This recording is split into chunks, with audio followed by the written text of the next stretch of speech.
What about the weight aspect and affecting the suspension and so forth?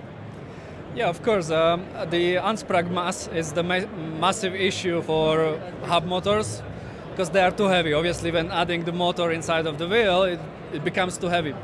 But we solved this problem because we removed the hub. Remember, our system is hubless, and most of the weight is inside of the hub because there is the most torque. So since we removed the hub and rearrange few parts, we were able to build the motor inside of the wheel and the tire. It weighs 60 kilograms, which is about the same weight as the wheel on regular car. So basically, our motor is like you get extra motor for the same weight as you get inside of, the weight of the wheel, plus the motor is the same as the wheel on any car. So we eliminated the problem completely.